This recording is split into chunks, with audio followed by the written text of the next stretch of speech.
Committee on Oversight and Government Reform will come to order without objection. The presiding members are authorized to declare a recess at any time. I will now yield to the gentleman from Florida, my friend Mr. Ross, for an opening statement. Thank you, Mr. Chairman, and I thank you for today's hearing. The Inspectors General conduct investigations and audits to prevent and detect waste, fraud, and mismanagement in their agencies' programs. They help Congress shape legislation and to target our oversight and investigative activities. Since their creation 40 years ago, the IGs have proven to be one of Congress' best investments. In the last fiscal year, the IG community used its $2.7 billion budget to identify potential cost savings to taxpayers totaling over $45 billion. That means that for every $1 in the total IG budget, they identified approximately $17 in savings. We have an opportunity today to hear from leaders in the IG community about the inefficiencies throughout the federal government, which inefficiencies cost taxpayers money. Specifically, we will discuss findings from a landmark report issued by the Council of Inspectors General on Integrity and Efficiency, also known as SIGI. The report is called Top Management and Performance Challenges Facing Multiple Federal Agencies. SIGI compiled the federal government's top performance and management challenges and distilled them down to 7 categories. When they did that, some interesting trends emerged. For instance, SIGI found a misallocation of resources and an inability to hire and retain top talent undermine the effectiveness of programs throughout the executive branch. SIGI also found that a lack of performance-based metrics makes it difficult to assess the effectiveness of government programs.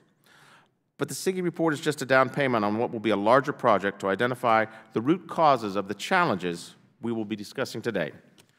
The burden will then fall to us at the committee level to explore whether there exists any systemic issues that might best be addressed through government-wide policies. That is an issue that is squarely within our committee's jurisdiction, and as we'll hear today, we have our work cut out for us. Today's witnesses and the larger IG community they represent are the people on the front lines of the effort to root out waste, fraud, and abuse throughout the federal government. These 3 widely respected Inspector Generals have spent years examining the programs at Justice Department, the Defense Department, and the National Science Foundation. They also play key roles at the Council for Inspector Generals on Integrity and Efficiency. SIGI serves a vital role in fostering a relationship between this committee, Congress, and the IG community.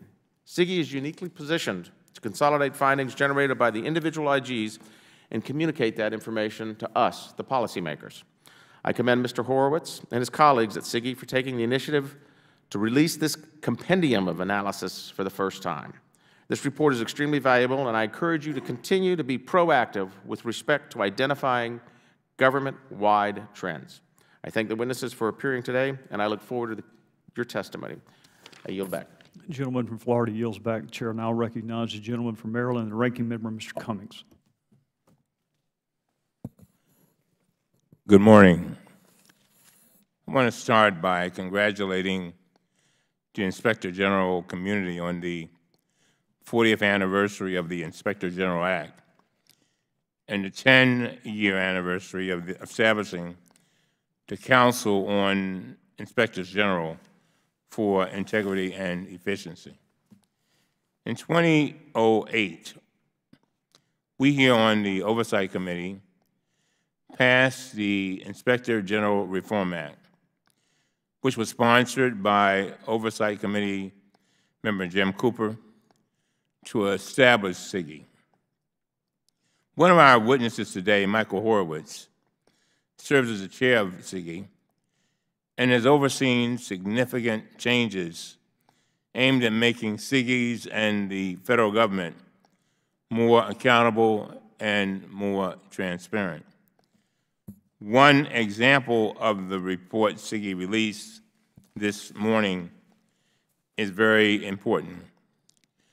For the first time, this report provides a comprehensive review of the top challenges currently being faced by federal agencies. Their report exemplifies SIGI's critical mission of examining systemic issues across the federal government. I know my Republican colleagues want to talk about former FBI Deputy Director Andrew McCabe, and that's all well and good. But we are now into year 2 of the Trump administration, and at some point, this committee will have to start conducting serious, credible oversight of the Trump administration. For example, SIGI released a report today finding that one of the most serious issues facing SIGI is a culture at agencies that negatively impacts their missions. I've often said that we must always be about the business of effectiveness and efficiency. The SIGI report includes information from 61 different reports issued by IGs in 2017, the first year of the Trump administration.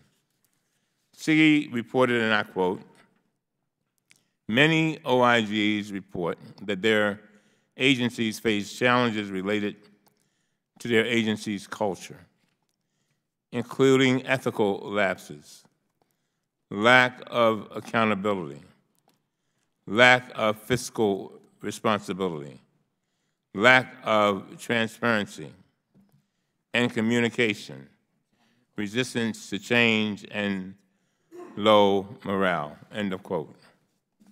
The IG for the Department of Inspector General reported, and I quote, "DOI continues to face challenges holding its employees, including senior officials, to the highest standards of ethical conduct, ensuring the consequences of wrongdoing are clearly understood, taking decisive actions to address unacceptable behavior, and providing relevant ethics training to all employees," end of quote.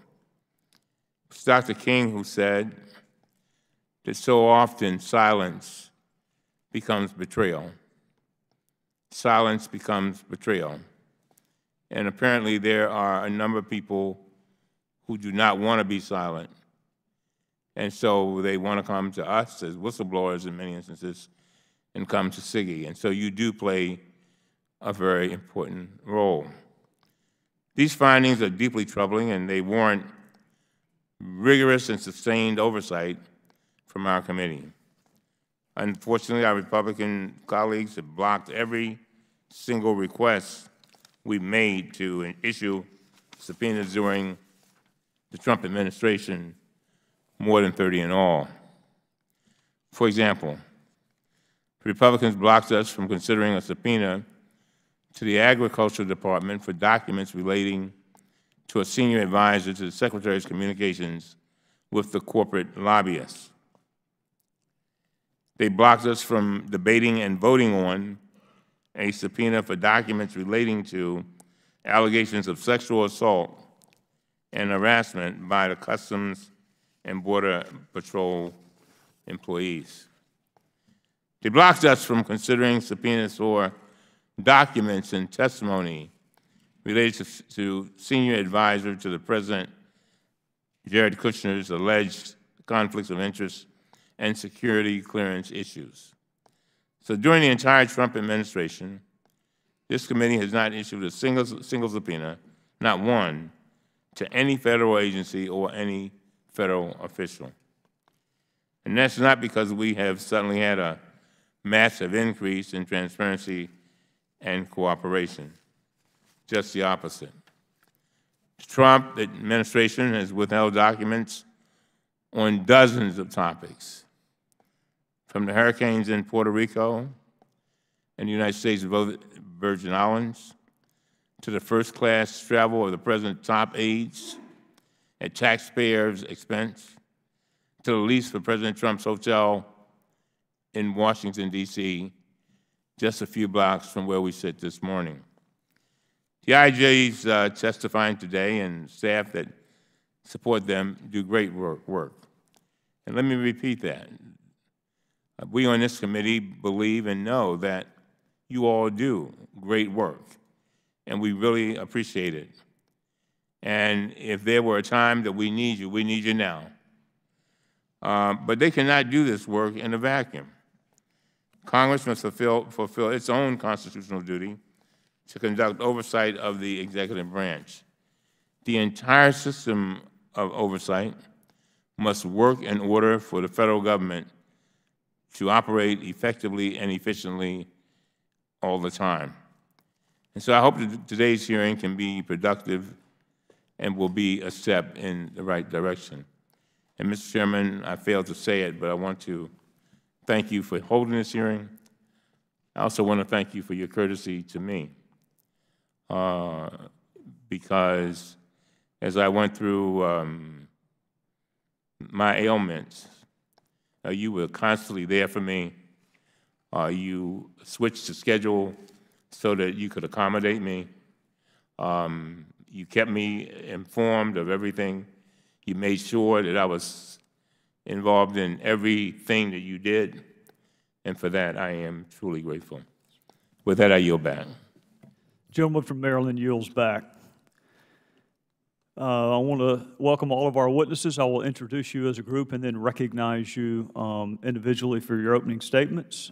First, we are pleased to have the Honorable Michael Horowitz, Chair of the Council of the Inspector General on Integrity and Efficiency and Inspector General of the United States Department of Justice. The Honorable Allison Lerner, Vice Chair of the Council on Inspector General on Integrity and Efficiency and Inspector General of the National Science Foundation. And the Honorable Glenn Fine, Principal Deputy Inspector General of the United States Department of Defense. Welcome to each of you. Pursuant to committee rules, I'm going to administer an oath, so if you would please rise and lift your right hand. Do you solemnly swear or affirm the testimony you're about to give should be the truth, the whole truth, and nothing but the truth, so help you God? May the record reflect all witnesses answered in the affirmative, and they may take their seats. I know each of you is an old pro, or I should say a pro, at this, so you know what the time lights mean. Green, fire away. Yellow, get under the light as quick as you can. Red, hope you don't see blue lights. So against that backdrop, we will recognize you, Inspector General Horowitz. Thank you, Mr. Chairman, Ranking Member Cummings, members of the committee. Thank you for inviting me to testify at today's important hearing. This year marks the 40th anniversary of Congress's passage of the Inspector General Act. Over those 40 years, the IG community has conducted independent oversight of government programs to root out waste, fraud, and abuse, and to ensure that the organizations we oversee spend tax dollars more effectively and efficiently. In fiscal year 2016 alone, as Congressman Ross indicated, IG has identified about $45 billion in potential savings, a roughly $17 return for every dollar Congress invested in IG budgets. This year also marks the 10-year anniversary since Congress, under this committee's leadership, as Congressman Cummings pointed out, created the Council of the Inspectors General on Integrity and Efficiency, which brought together all 73 federal IGs into one organization. One of the Council's mandates is to address integrity, economy, and effectiveness issues that transcend individual government agencies. The Council is actively pursuing this mandate. At the start of the fiscal year, we launched Oversight.gov, a website where the public can find in one place all publicly issued IG reports in fully searchable formats. And this morning, the Council issued its first ever report on the most frequently cited management and performance challenges facing the federal government as determined by the IG community in their individual top management and performance challenges reports in 2017. The report, which can be found at Oversight.gov, identifies 7 challenges, which IG Lerner will discuss in more detail during her testimony. Those 7 challenges are information technology, security and management, performance management and accountability, human capital management, financial management, procurement management, facilities management, and grant management. A number of other extremely important challenges, such as national security, public safety, and public health, are not included in the list, primarily because only a limited number of IGs have oversight responsibility in those areas. Their absence certainly does not reflect a qualitative judgment about the impact or importance of those challenges. Rather, we believe the Council's effort to identify the most common government-wide challenges will inform the public and policymakers in the executive and legislative branches by identifying broad categories of challenges shared by the majority of federal agencies, notwithstanding vast differences in their sizes and missions. They will also help the IG community as we plan our oversight work going forward. The Council and the IG community looks forward to undertaking additional important initiatives on behalf of the public we serve. As the public's watchdogs, we will not waver from our 40-year commitment to strong and independent oversight that helps promote effective and efficient government. Thank you again for this committee's strong bipartisan support for our community, and I look forward to answering any questions the committee may have. Thank you, Mr. Inspector General. Inspector General Lerner. Chairman Gowdy, Ranking Member Cummings, and members of the committee, thank you for inviting me today to discuss the top government-wide management and performance challenges identified by the IG community. Our report focuses on the top 7 challenges most frequently reported by 61 statutory IGs in 2017. I'll briefly discuss each challenge. First, information technology security and management is a serious, long-standing challenge. Agencies need reliable and secure IT systems to perform their mission-critical functions, yet across government, we identified problems in key areas, including the protection of sensitive data and information systems from cyber attacks, modernizing and managing IT systems, ensuring continuity of operations, and recruiting and retaining a highly skilled cybersecurity workforce.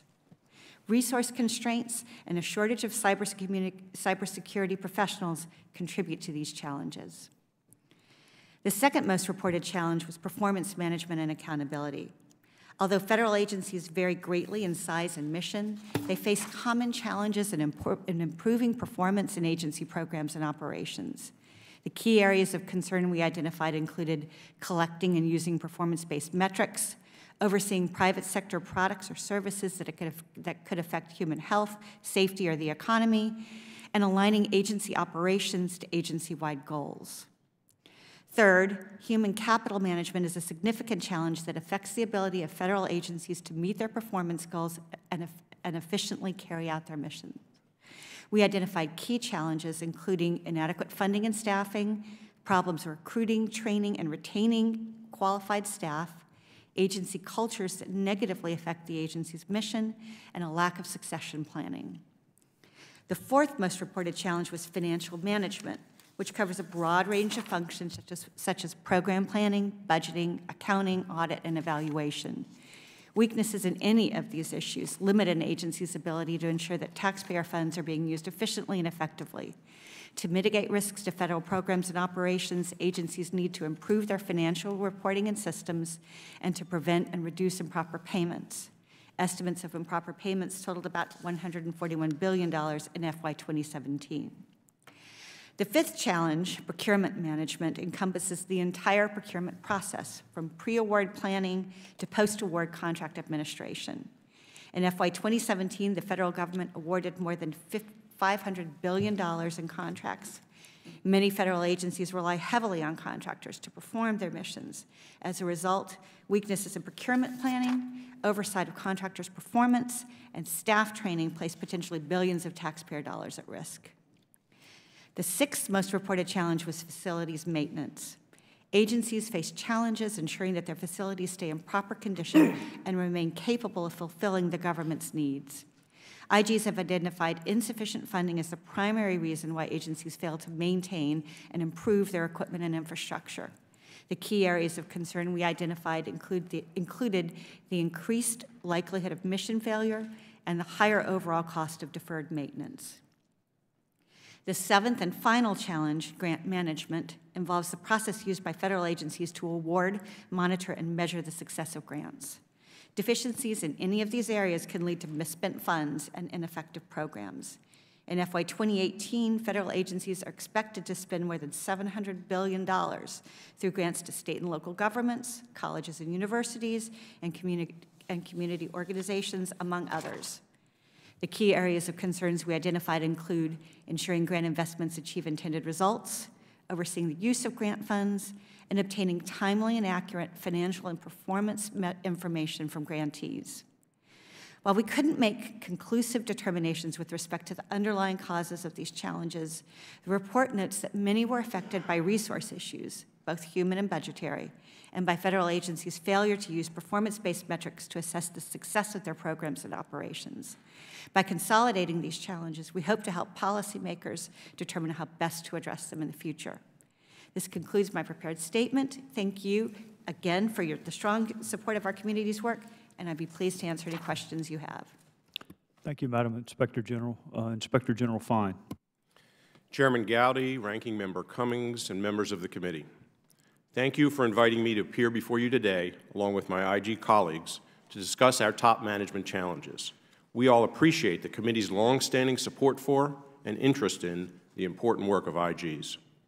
The DoD OIG's annual report on the DoD's top management challenges is a critical tool that we use to perform our important oversight mission, which is to detect and deter waste, fraud, and abuse in DoD programs and operations, to promote the economy, efficiency, and effectiveness of the DoD, and to help ensure ethical conduct throughout the DoD. That is a significant challenge, given the size, complexity, and importance of DoD operations. Our annual Top Management Challenges reports helps us to perform our mission.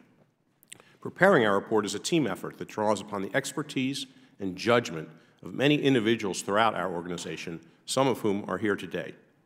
We identify the challenges based on a variety of factors, including OIG oversight work, oversight conducted by other DoD components, GAO and other IG reports, congressional testimony, and other important documents. We also seek input from DoD leaders on what they consider to be the top challenges they face, but we identify our top challenges independently based on our own judgment. We do not simply draft this document as a paper or compliance exercise. Rather, we use our report to identify key areas of risk in the DoD and to decide where to allocate our oversight resources. We also try to ensure that each DoD top challenge receives some oversight coverage, and we therefore link our annual oversight plan to the top DoD challenges. In addition, we provide our report to new leaders when they arrive at the DoD. We believe it provides them a useful summary on risk areas, and we have received many positive responses from them on the report's value. I want to now turn to the top DoD challenges that we identified for fiscal year 2018. 1. Countering strategic challenges from North Korea, Russia, China, Iran, and transnational terrorism. 2. Addressing challenges in overseas contingency operations in Iraq, Syria, and Afghanistan. 3. Enabling effective acquisition and contract management. 4. Increasing cybersecurity and cyber capabilities. 5. Improving DoD financial management. 6. Maintaining the nuclear enterprise. 7. Optimally balancing readiness, modernization, and force structure. 8. Ensuring ethical conduct. 9. Providing effective, comprehensive, and cost-effective health care. 10. Identifying and implementing efficiencies in the DoD. Some on our list of top DoD challenges overlap with SIGI's list. For example, the SIGI report identifies financial management as a challenge, as do we. The DoD is undergoing a full financial statement audit for the first time this year. Inaccurate or incomplete DoD financial statements impairs the DoD's ability to provide reliable, timely, and useful financial information to support operating, budgeting, and policy decisions. The SIGI report also identifies procurement management as a cross-cutting challenge facing federal agencies. We do also. For the DoD, delivering weapons and technology systems on time and within budget continues to pose major management challenges. Some DoD challenges do not overlap with SIGI's list. For example, addressing challenges in overseas contingency operations is a key challenge for the DoD. The DoD IG is currently designated as the lead IG for 3 overseas contingency operations: Operation Inherent Resolve, the effort to degrade and defeat ISIS in Iraq and Syria; Operation Freedom Sentinel, the effort to build partner capacity within the Afghan National Defense and Security Forces and to counter terrorism in Afghanistan; and Operation Pacific Eagle, the effort to support the Philippines' fight against ISIS and other extremist groups. Another DoD challenge, which is not unique to the DoD, is ensuring ethical conduct. Any ethical failures by DoD officials can undermine public confidence in the DoD. At its core, ethical misconduct violates DoD core values and the high standards of integrity expected of DoD personnel. Therefore, DoD leaders continually strive to deter and prevent ethical lapses and misconduct and hold accountable those individuals who violate the law or other ethical requirements. Finally, we are now in the process of reassessing the DoD's top management challenges for fiscal year 2019. We fully expect that certain challenges will remain, and we will continue to assess emerging challenges to make our report forward-looking. In closing, I want to thank the committee again for your support, for holding this hearing, and for asking me to discuss the DoD's top management challenges. That concludes my statement, and I would be glad to answer any questions. Well, thank all of you, and thank you for meeting one of Congress's benchmarks. You got all of your openings in within the 5-minute time period. With that, the gentleman from Oklahoma is recognized, Mr. Russell. Thank you, Mr. Chairman, and thank all of you just for the great work that you do. I guess I'll have questions that any of you can answer, but I know some of it will be specific to your particular areas. One of the big things that you've identified in your reports is the $141 billion over 9 agencies in improper payments. I mean, this seems like low-hanging fruit, and yet that is an enormous dollar amount when we think about it. And oftentimes, as we're looking to not balance the budget each year, this is something that would make a significant headway in that. And so how do we get at that? I mean, we identify it, we know it, we've identified the dollar amounts, we know the 9 agency offenders. How do we stop it? Let me tell you some of the challenges we faced at DOJ OIG, and I think my colleagues have faced as well, which is in an era of big data, what we're learning, as many of us are doing data analytics work to try and get at those issues, is our agencies don't keep good data, or no data at all. As an example, we went to see about healthcare fraud questions at the Justice Department. Justice Department spends over $1 billion a year on inmate health care. We went to the 121 or so institutions to get their electronic medical records to look for anomalies in payment patterns, and we learned that about 100 of those 121 actually still have paper records. And so we issued a report to the department, it's public, expressing our concern about that. And they have issued now a request to seek to turn all of those into electronic records. But those are challenges we're seeing over and over again. And the government needs good data. The committee is to be recognized for passing the Data Act, which hopefully moves us towards better data. Hopefully they can pay for it with the recoup of who they're not improperly paying rather than asking for additional appropriation. Yeah, if I could add, I agree with that. I agree with Michael Horowitz's comments. I think there are sort of 3 things that need to be done. One, there has to be adequate internal controls so that the money doesn't go out the door inappropriately. We've seen that in healthcare and DOD, right. Compounding pharmacy money, billions of dollars going out because there's not good internal controls. 2, when we find that, people ought to be held accountable for this. So there needs to be some deterrent. It just doesn't move on. And the third thing is data analytics. We need to do a better job and have more capacity to analyze the massive amounts of data within the DOD and the entire federal government to root out indicators of fraud to provide the leads that we can go after. Yeah. Ms. Lerner. I would just make one final point. A lot of the improper payment work that OIGs do is driven by risk assessments that agencies are supposed to perform.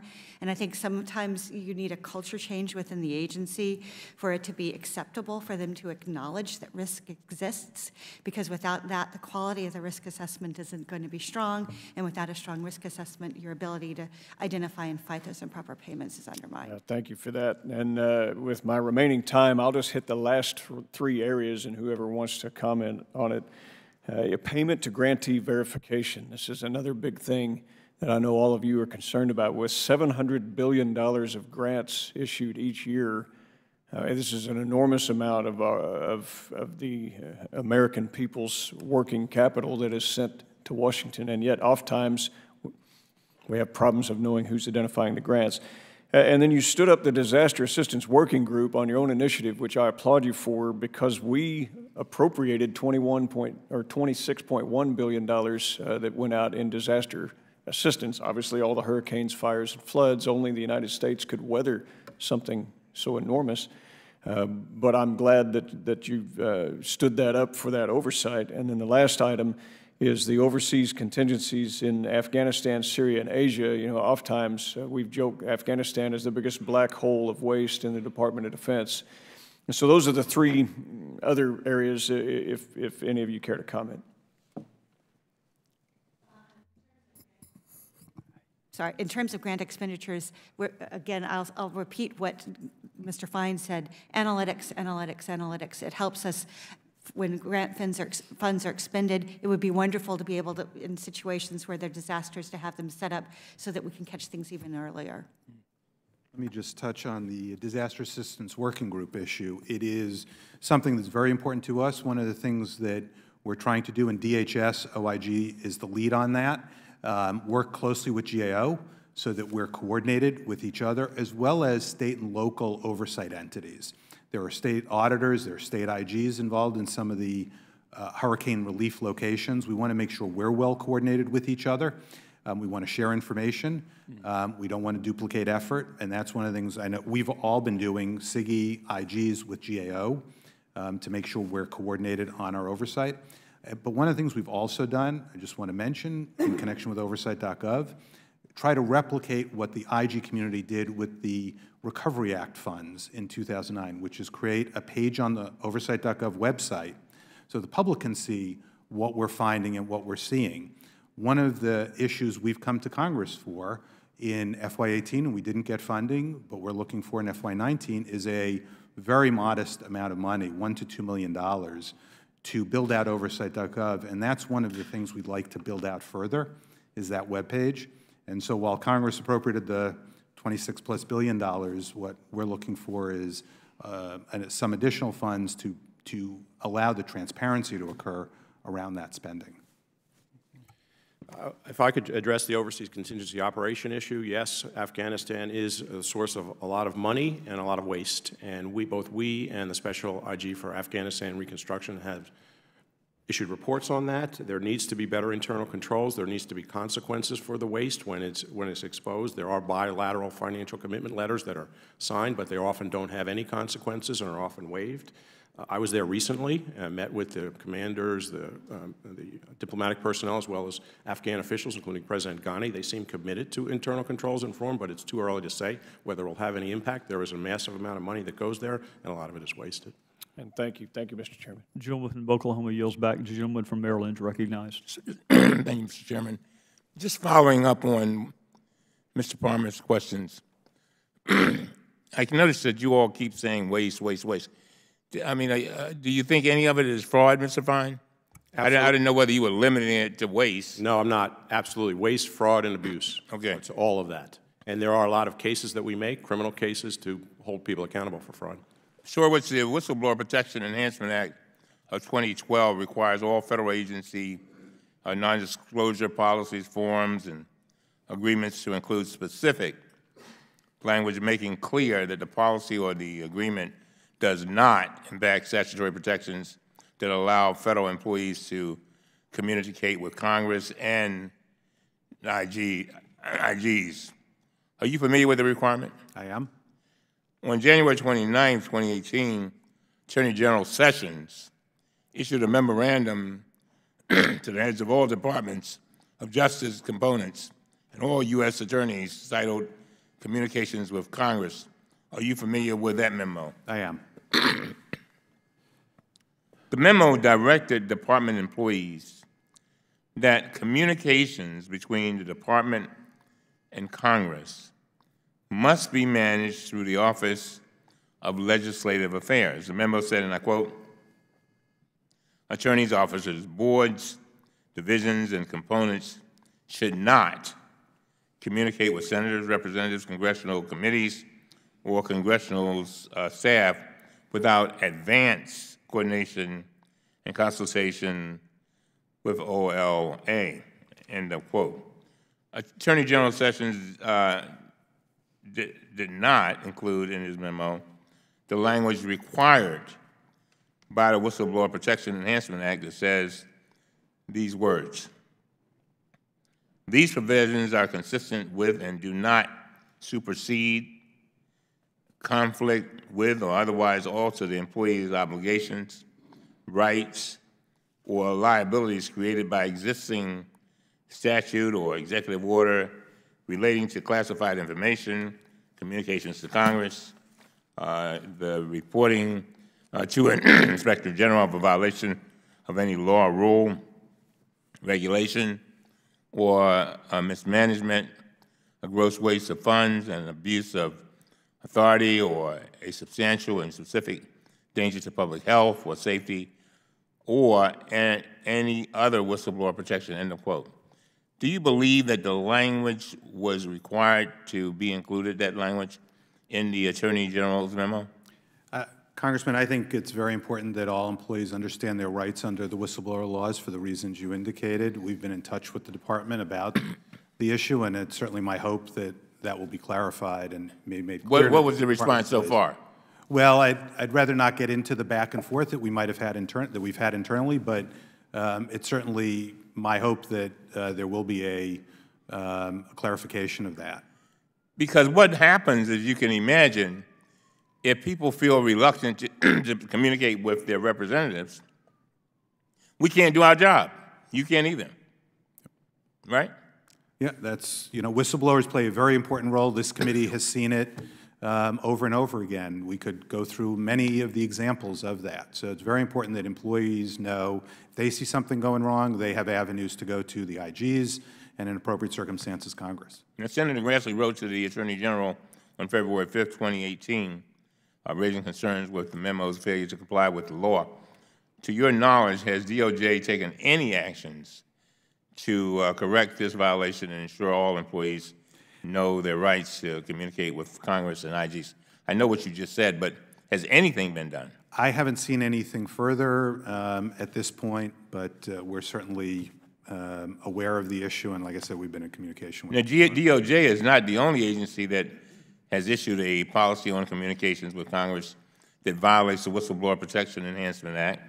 The IG for the General Services Administration issued a report March 8, 2018, and found, and I quote, GSA policies regarding communications with Congress operate as non-disclosure policies under the WPEA, but do not include the WPA's whistleblower protections language. Are you concerned that this could be a wider problem? I'm not, as I sit here, familiar with sort of what the other agencies are doing, but as I said earlier, I think it's very important for IGs to be able to get information from whistleblowers, and I completely understand as well from the WPEA how important it is for, and from just experience, how important it is for Congress to be an avenue of reporting for individuals who want to come forward and report waste, fraud, and abuse. As I close, do you consider this a top priority? For me, it's a top priority. I mean, for your organization, you're the top man now, right? You still. I don't know if I'm the top man, but I mean, for your organization. I mean, I think this goes to the essence of the chairman talks about it. I've talked about it. You talked about it being effective and efficient. I just want to know. I don't want any member of Congress to be cut off from information, or you, that you need to do your job. I mean, why are we going to waste money, spend money on an agency that can't even get the information that they need to do their job? So I just want, all I'm asking is, I'm not asking, I'm begging you to make this a top priority for your organization. I think we need to look and see whether other agencies are doing this kind of thing, and we need to address that. Look, it's absolutely, whistleblower protection is a top priority for me, for my office.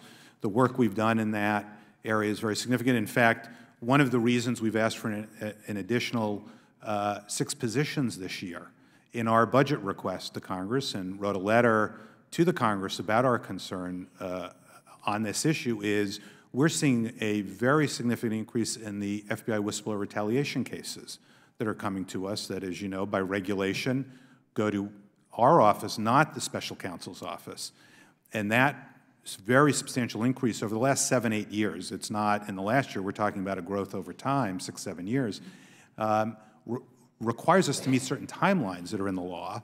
And if we don't get those additional positions, it's going to crowd out some of the other work we're doing. So we think it's a very important area. We think whistleblowers are the lifeblood of IGs, of the work we do. We've got to take steps to ensure that they understand they can come forward, report to the IGs, to Congress, and not be retaliated against, not be subject to threats, because it takes extraordinary courage to step forward and report out on waste, fraud, and abuse in your organization. Thank you, Mr. Chairman. Yield back. Gentleman from Maryland yields back. The gentleman from Alabama is recognized. Thank the chairman. On the improper payments, they've been identified as a key concern, as the gentleman from Oklahoma brought up. Mr. Fine, your recent Department of Defense up here, a compliance report noted that the department did not comply with 5 of the 6 recommendations. When was the last time DOD was in full compliance? That's what I thought. Due to noncompliance with IPERA, DOD is required to issue a report describing actions the agency will take to come into compliance. Have they issued that report? In the FY 2016 report, your office made... Mr. Fine, could you turn your microphone on? All right, thank you. I think he answered no to both questions for the record, that they have not complied, and they have not issued a report explaining actions that they will take to comply. In the FY 2016 report, your office made a number of recommendations that DOD agreed with. Have any of those recommendations been fully implemented and closed? I have to go back and look and see whether that's the case. I wouldn't doubt it, but we are in the process, and we currently do that. We look to make sure that the recommendations that we make and they agree to are actually implemented, and we have actually issued a report recently, Compendium of Open Recommendations. There's more than 1,200 open recommendations. Is this the report? Yeah, I think so, yeah. Mr. Chairman, I'd like to enter this into the record. Without objection. Okay. The Department of Defense is initiating an audit, which is obviously long overdue. Would you agree that that will help in identifying the improper payments? And Financial statement audit? Yes. Yes, absolutely. It's a very important audit. It's critical. okay, let me transition here quickly to Mr. Horowitz. In your statement, you said in 2016 the IG's identified approximately $45.1 million in savings. How much of that has been realized, or do you know? I don't know, as I sit here today, how much has been realized. I think one of the things that we'd like to see, I know we're doing this within our own organizations, try and figure out how we can follow up on those numbers within the Justice Department. That was what I was going to ask you. Is there any way to determine whether or not, I mean, we identify them, that makes them potential. Right. If they're actually realized, then that makes them obviously real savings, and I just wonder if there's a way to make sure that when we identify it, that someone follows up on it and we were able to realize those savings. And we follow up on all our recommendations, and they don't get closed until we decide to close them. What we need to do more work on with the agency is to get reports on what kind of recoveries there are. We're starting to do that, and we've been putting out announcements, releases to the public to let them know when we have had recoveries. I want to also stay with you just for a moment, and Ms. Lerner, you can respond as well if you'd like. But when we're talking about the disaster relief funds, I believe there's several billion in unspent totals from Sandy. There's unaccounted for funds from Hurricane Matthew. We know that prior to the disaster relief funds being approved for Puerto Rico, they paid out $100 million in bonuses. You identified $26.1 billion in disaster relief funds. Those were community development block grants. And my concern about this is there's no way to really manage these funds to determine that the money's actually getting where it needs to go. If this were a private contract, you would award money on the front end to meet the immediate need, and then everything else would be paid to invoice. Does that make sense? It's been a significant concern of, I think, all of the IGs that are looking at their agencies which put out money through grants, contracts, and others, is the lack of performance management and accountability that's going on there, and understanding at the end of the project what the successes were, what the failures were, after action plans. I mean, you do all of that after spending a substantial amount of money. And one of the things we've also seen at DOJ OIG, and we're just issued a report on, and we've done in the past, is on unspent grant funds and closing out grants in a timely fashion, because that money is just sitting there and can be misused. And so that's very important. Mr. Chairman, I want to further explore the grant issue. So if I think what I'd like to do is let everyone else ask their questions and then come back to this afterwards, if that's okay. Sure, I'll consult with my ranking member, and or else one of your colleagues, including may actually yield you some time so you can finish that line. Right now or afterwards? Well, it's not my turn right now, but when it is my turn, I will give you some of my time, assuming Inspector General Horowitz answers my questions as quickly as he normally does. You're a very generous chairman, and and you're a very diligent member, and I appreciate your interest. With back. that, the gentleman from Alabama yields back, and the chair will recognize the gentlelady from the District of Columbia. Thank you very much, Mr. Chairman. Ms. Lerner, I have a question about the report that SIGI issued this morning. This notion of draining the swamp seems to be turned on its head because we have had more virtual explosion of scandals and ethical lapses during this administration, young as it is. In fact, it's the most I can remember. So in recent memory, they seem to be outnumber the explosions that come from year to year in prior administrations of both parties. So I'd like to ask about the culture of agencies that is mentioned in the report. And here I'm quoting the report issued today that the OIGs reported their agencies face challenges related to the agency's culture. I'm trying to find out whether the Congress or the IGs can do something about this culture. And cited were ethical lapses, lack of accountability, lack of fiscal responsibility, lack of transparency and communication, resistance to change, and low morale. That is as comprehensive an indictment of agencies as I can remember hearing as a member of this committee. I take it we're talking about a systemic problem covering, what is it, 2 or 3 agencies, more, across the board? What do we mean by the culture that has set in? It's unclear to me the precise number of agencies that are experiencing those problems, but it's clear that it's not a handful.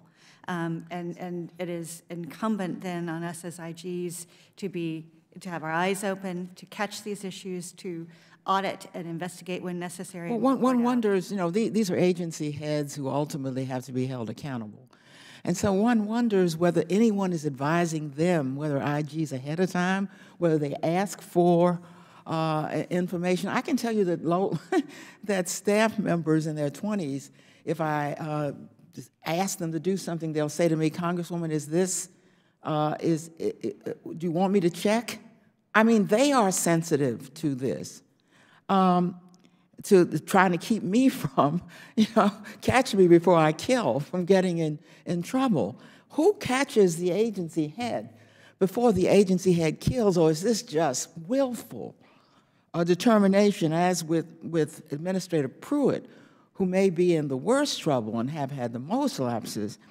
The notion of installing a classified phone booth for $43,000. Somebody should have tapped him on the shoulder. Is there any way before that phone booth goes up to catch him before he spends $43,000, not to mention all of his other lapses for which he has yet to be held accountable? Or is this all after the fact, and taxpayers have to say, well, nobody's in charge, nobody's going to jail, and nobody's suggesting jail, so what can we do?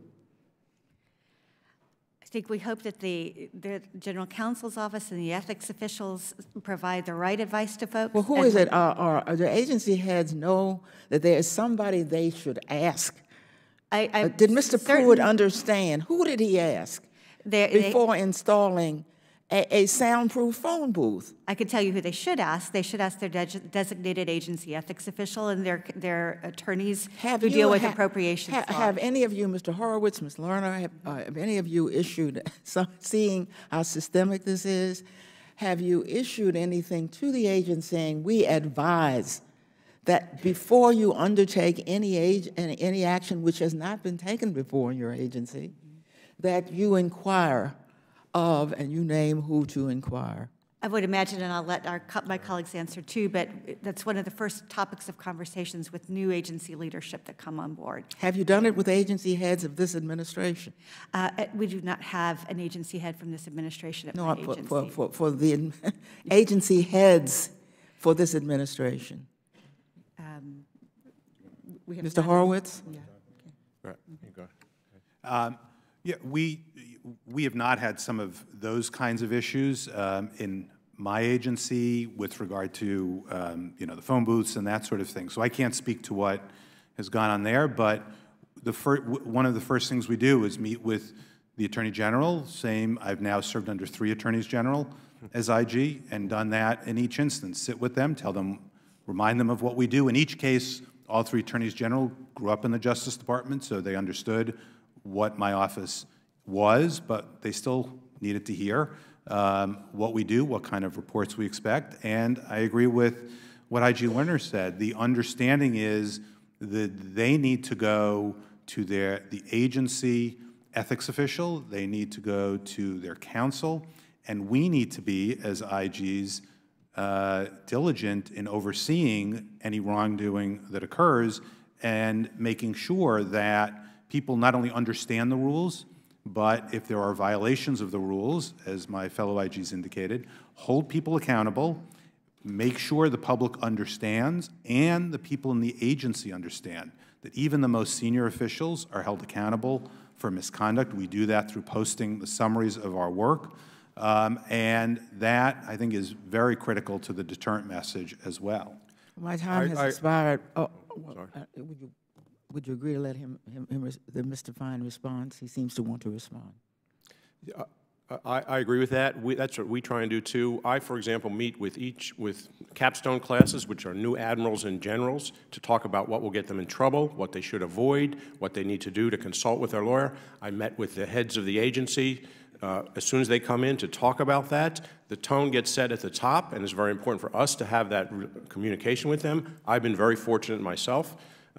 The Secretary of Defense has made clear about the need for ethics and has made clear the need for cooperation with the OIG and made clear the need for people to be held accountable when they have ethical lapses. So that is very important, and we need to be on the front end in terms of education as well as also on the back end when there are lapses, and there will be lapses. We need to hold people accountable.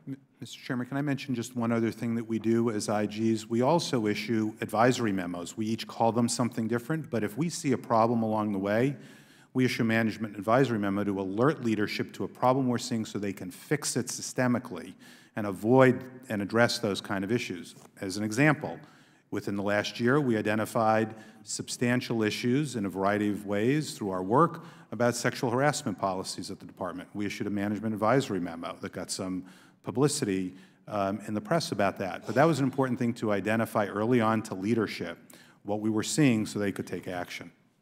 I thank you, Mr. Chairman. Could I just ask that, in light of the systemic issues that have been identified, that the committee look for ways to be more proactive, even with all that has been testified here. We still have this plethora of scandals arising, and perhaps more proactive action than has been testified would be called for at this time. So thank you, Mr. Chairman. The gentlelady from the District of Columbia yields back. The chair will now recognize the gentleman from Tennessee, Judge Duncan. Well, thank you very much, Mr. Chairman. And first of all, I want to say how much I appreciate the work of the various inspectors general throughout our government. I'm now completing my 30th year in the Congress, and not all of that time has been on this committee, but probably 2/3 of it has. And this committee over those years has become really the main investigatory committee in the Congress, and we couldn't have been nearly as effective in our work on this committee had it not been for the information provided to us by the various inspectors general. Over the years, I've passed 4 bills or introduced 4 bills that have gone through this committee and through the Congress. Probably the easiest or the least controversial was the bill to create an inspector general for the Tennessee Valley Authority, which while I say it was easy, that doesn't denigrate or doesn't mean it wasn't important.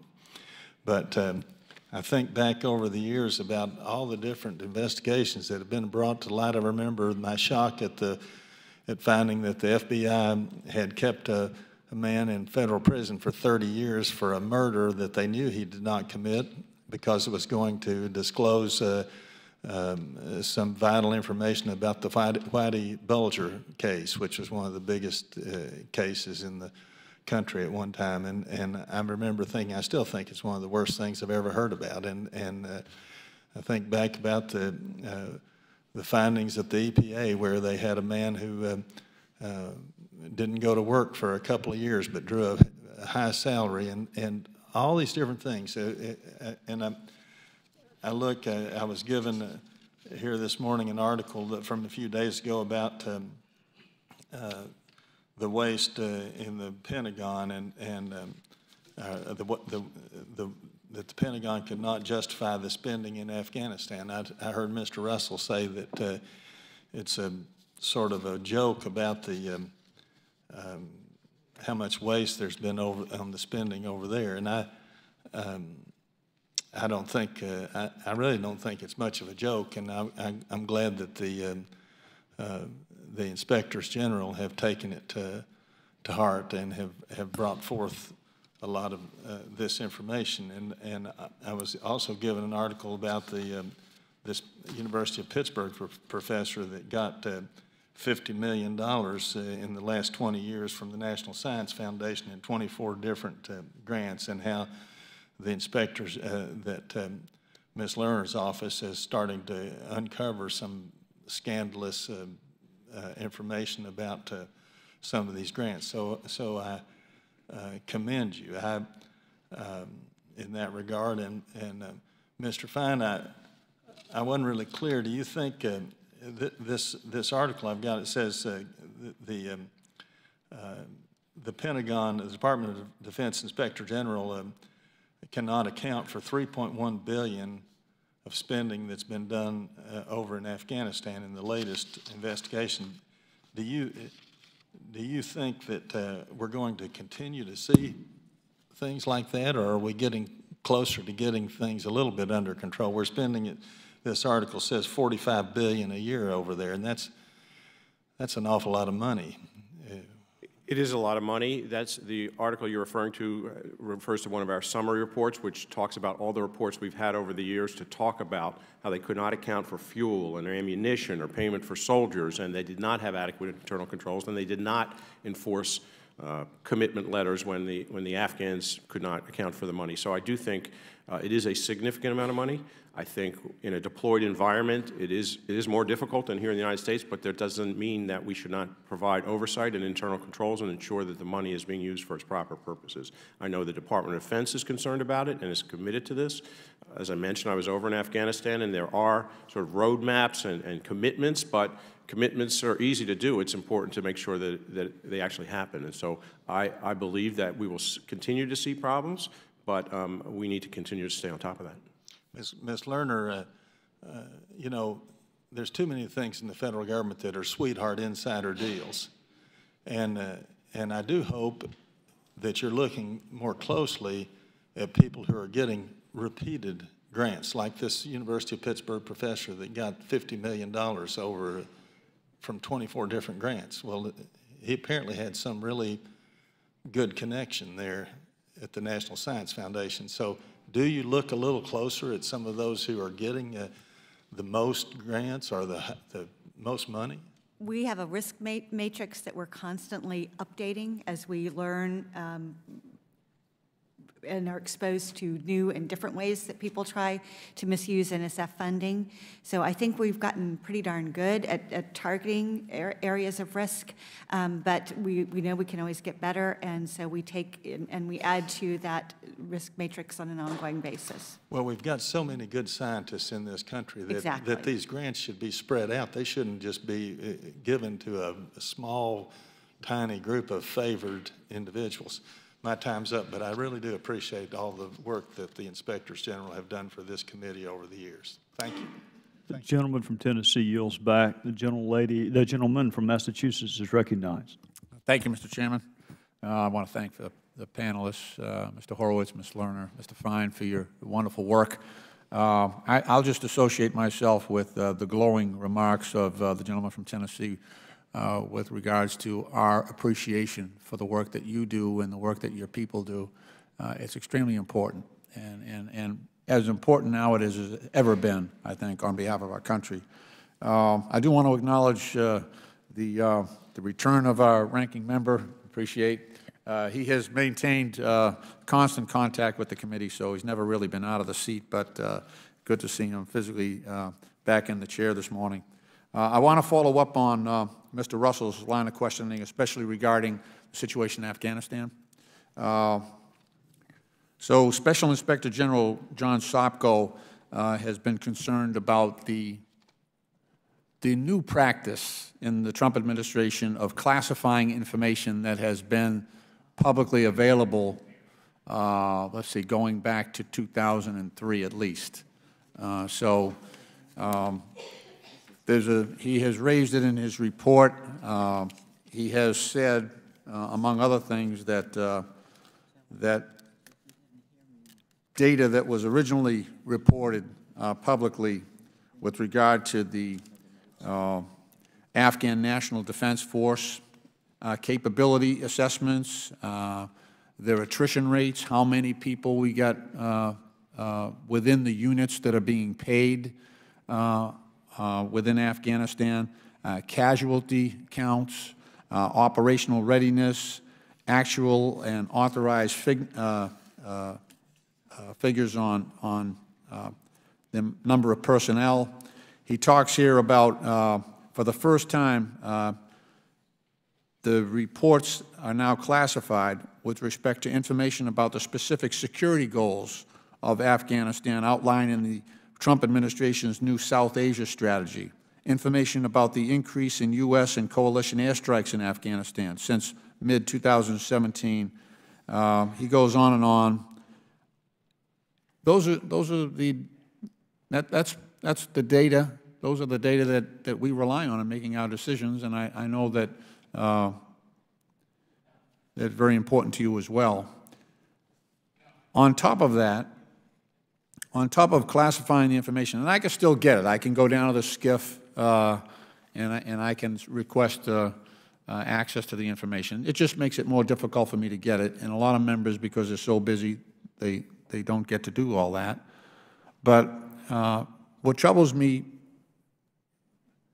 additionally is that now the Department of Defense is denying they've got blackout dates, so members of Congress cannot go. So, for instance, beginning in June and lasting until September, we cannot go into Iraq. This is the Oversight Committee. We can't go to Iraq.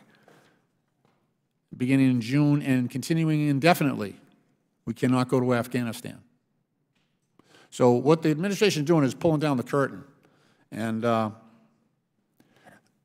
this committee has a natural affinity with our Inspector General community. On my CODELs, it was not unusual for me to take Stuart Bowen or his staff, Mr. Fitzgerald, first couple of CODELs into Sadr City, where we're spending billions of dollars on a sewage treatment facility, and no one was looking to see whether they're actually building it, or we had some satellite stuff, but you really couldn't see what was going on.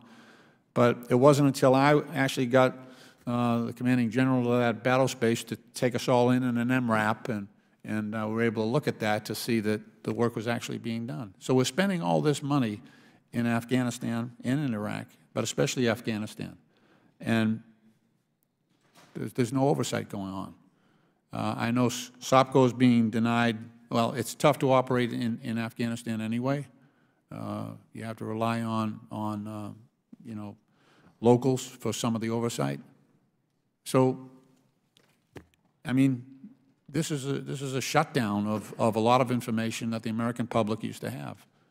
And it is the totality of what the Trump administration is doing here is denying information to the American people, denying it to Congress, putting obstructions in the way of our Special Inspector General in Afghanistan on giving that information to the public. I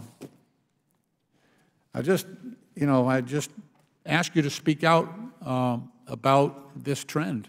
I'm very, very concerned about it, and you know, we're relying on each other to make sure that the best interests of the American people are protected, and especially our military who are in harm's way in Afghanistan and Iraq. And I just ask you to keep doing your jobs and let us know if there are additional ways that we can put the pressure on to make sure that your folks are protected and are able to perform the jobs that we've asked them to do. Thank you. Gentleman from Massachusetts, yield back. The gentleman from North Carolina, Mr. Meadows, are recognized.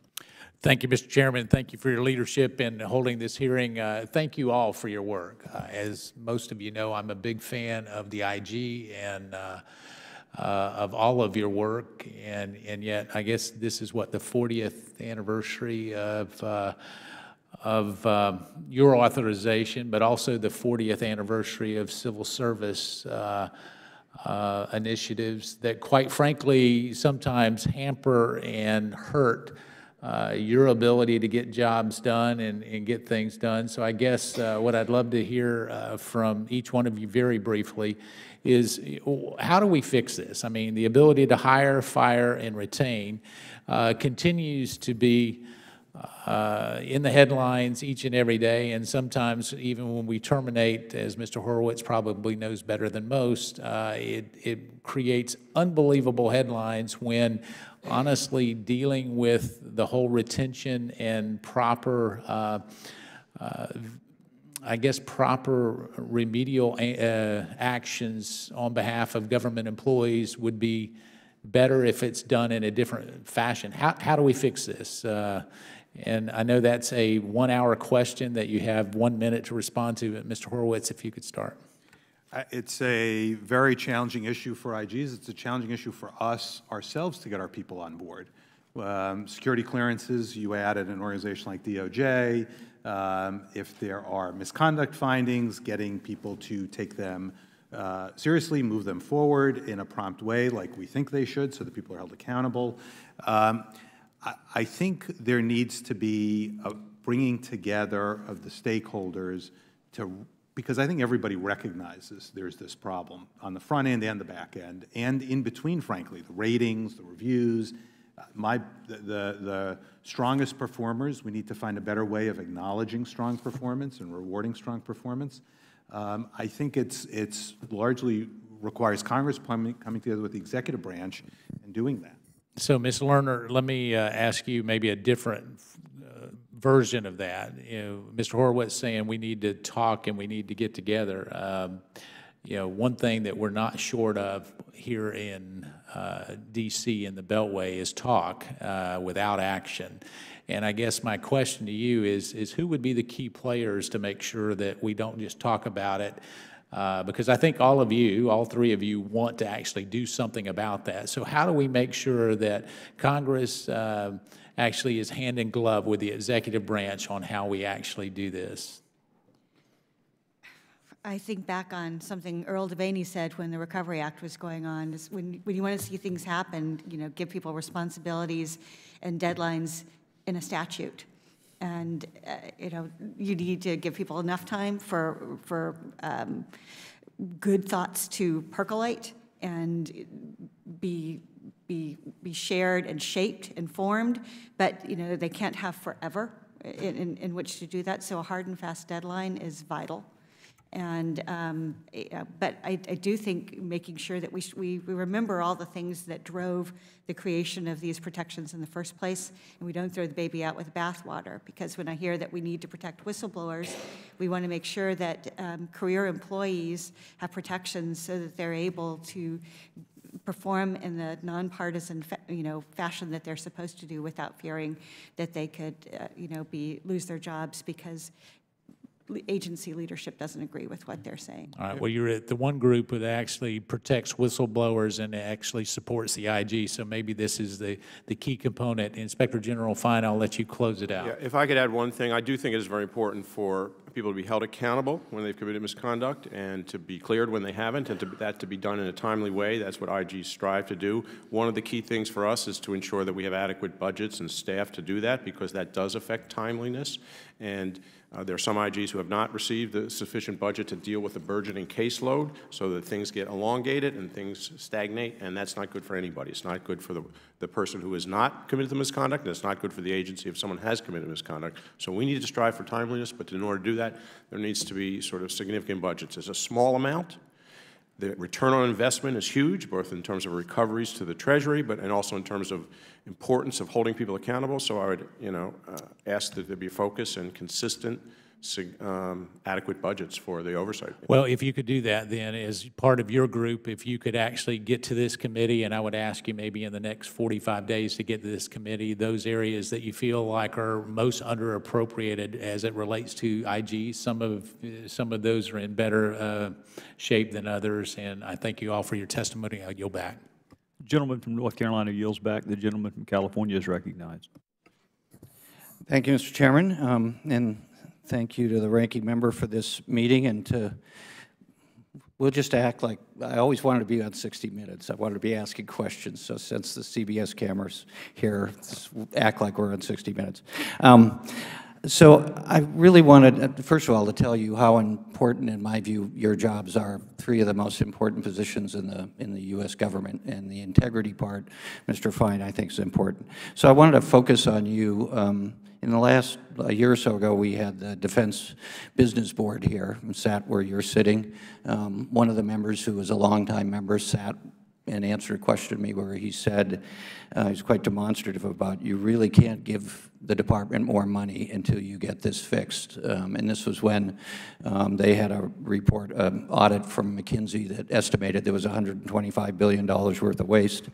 And it appeared that that report was attempted to be held back from somebody in the department, and then someone gave it to the Washington Post. So I wanted to ask you about that report. I also, this concern I have that President Eisenhower's warning in his farewell address about the military-industrial complex, giving the importance and the size of your jurisdiction and the audit. If you could respond to the Defense Business Board, and I've had multiple conversations with their members, their former chair, Bobby Stein, and their concern about, this is the business community that's been looking at the Department of Defense since, I believe, the Nixon administration. So if you could talk about their report, their role, and then secondarily, the audit. And you mentioned the importance of the audit, and give us a timeline as to the expectation, understanding the challenges, because the department's never had a full audit, and your role in making sure that audit is done in a timely fashion. And I would imagine this financial audit will set up, hopefully, a more extensive look at management audits and outcomes. And lastly, you mentioned fifth on your list, financial management, eighth, ethical conduct, 10th, efficiencies, and then you mentioned weapons development that be on time and on budget, and the performance management of that. So if you could address those sort of three areas. So I'm familiar with the report there. It is clear that there is areas of waste and areas for greater efficiencies in the Department of Defense with the enormous budget it has. It has a $700 billion budget. It has $2.4 trillion in assets. That's a huge amount. And there is areas for efficiencies. The Department is looking to do that. One of the areas they need to do is to have a look at the duplicative efforts they have in the various services to do the same thing, and whether there can be efficiencies and garnered from that, and they are in the process of doing that, and it is important that they do that. Do we need all those separate entities doing the same thing? A key thing is the financial statement audit that you referred to. It is very important. It is important for a variety of reasons. It's going to take a lot. It's probably the largest financial statement audit in history.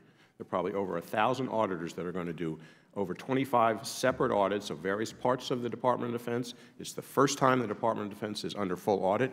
It is highly unlikely they are going to get a clean or unmodified opinion. The opinion is really not the most important thing right now. In my view, and also in the Comptroller's view, and also the leaders of the Department, the most important thing is to identify the deficiencies, have us give notices of findings and recommendations, and ensure that there is corrective action taken. The Department is on board with that. They have visibility over all the findings that are coming in. There are different independent public accounting firms who have been hired to conduct the audit along with us. We provide oversight over those independent public accounting firms, and we are the group auditor, and will roll up the opinions in the separate report into an overall opinion. And the opinion will be issued in November 15th. Now, it may be a disclaimer of opinion. I'd be surprised if it was an unmodified opinion. They'll get what they deserve. But it is very important that they keep doing this and that there's sustained effort. Because why is it important? Because it helps the Department manage its money, number one. It gives Congress and the American taxpayer more accurate information about how their money is spent. It benchmarks things so you can look and see whether there are cost overruns. And it's useful in determining where there is waste, fraud, and abuse. It's useful in determining where the financial systems are insecure and there are IT issues with them. It's very important in determining where the property is of the Department. By property, I mean, for example, equipment, spare parts, munitions, so they don't order too much and just have it wasting in a warehouse, or they don't have enough of what they really need somewhere else, so they need to know what they have and where they have it. And the financial statement audit will help with that. I'm going to interrupt you because I only have 20 seconds, and I had hoped to give time back to my friend from Alabama, but that's not going to happen. Just on the procurement, your quote about the procurement, making sure that all these very sophisticated investments in new technologies done in a way that's above board and ethical and gets the best cost benefit for the American taxpayer. It is important. Procurement is a challenge. There are numerous weapon systems. It is important that the Department modernize and ensure that they do it in an effective way to get the systems on board in a timely way so they can be used, but not to do it in a wasteful way. It's an enormous challenge. I think the Department is focused on that, and it needs to continue to do so. Thank you. I yield back, Mr. Chairman. Gentleman from California yields back. The gentleman from North Carolina is recognized, Mr. Walker. Thank you, Mr. Chairman. Appreciate the Inspector General community and all the different work that you do, even your recommended savings of potentially up to $98, almost $99 billion. And we join your community in calling for accountable and effective government. Recently, I introduced the Good Accounting Obligation in Government Act. This legislation would save taxpayer money and bring needed accountability to the federal agencies by requiring them to report on the status of the GAO and IG recommendations in their annual budget justification. The GAO-IG is a House companion to Senator Young of Indiana and Senator Warren of Massachusetts' efforts in the Senate. We want to continue to move that. To Mrs. Lerner, does your office currently work with agencies to ensure recommendations are implemented and closed within a reasonable time frame? Yes, we do. Thank you. What is the average time period it takes an agency to close new recommendations once they are issued?